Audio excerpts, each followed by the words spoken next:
My name is Rahul Bhatia. I'm an engineer by profession. I have a question that has been in my mind for quite a while now. The Noble Quran says, let there be no compulsion in religion. That's point number one. And point number two is that the punishment for a Muslim who wants to come out of Islam, God forbid, is death punishment.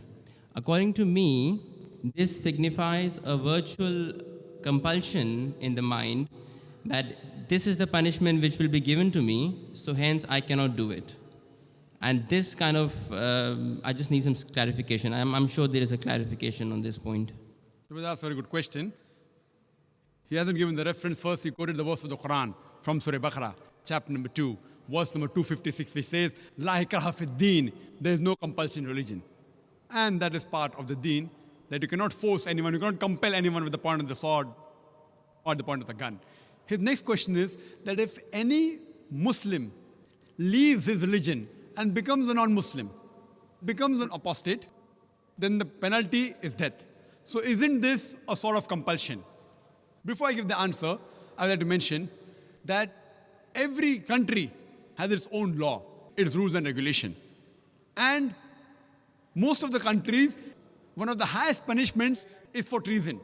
For example, if a person is working in the army and if he leaks the important thing of the country, all the vital points and the information to the enemy, it is called as treason.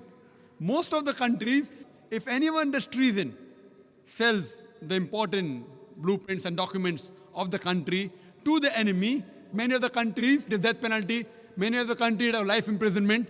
So now if I tell that what kind of a country is this, in where I'm compelled by the country not to do certain things, what is wrong is wrong. So here also, if a Muslim becomes a non-Muslim, it's only in the Islamic state of law if that Muslim who becomes a murtad and then propagates his new faith and deceives the people, that's the time this penalty is put. For example, if in a school, if I appoint a teacher, mathematics teacher, she is teaching 2 plus 2 is equal to 4, then tomorrow she teaches 2 plus 2 is equal to 5. So, but naturally I won't keep her in my school. The same way, the punishment for such a murtad in Islamic state, it is death. This will not be called as compulsion. It will be a person who has strayed away from the truth to the falsehood. But as far as making anyone accept Islam, no Muslim can force any non-Muslim to accept Islam at the point of the sword or at the point of the gun. What we have to do is we have to convey the message. If you like it, you accept it. If you don't like it, no problem. Our job is to convey the message. It's mentioned in the Quran, Surah Ghashiyah, chapter number 88, فَذَكِّرْ نَمَّا أَنْتَ مُذَكِّرْ. Our job is to deliver the message. We have to deliver the message in the best way, with hikmah and with husna, with most beautiful preaching. Whether the other human being, non-Muslims, accept or not, it is not under our control. We cannot force anyone to accept Islam at the point of the sword, the point of the gun. But that what you're talking is a different case in a state of Islamic law. Like as I gave you an example where a person working in an army, if he sells the secrets of the country, then the penalty is somewhat similar. Hope that answers the question, brother. Right, okay, yeah.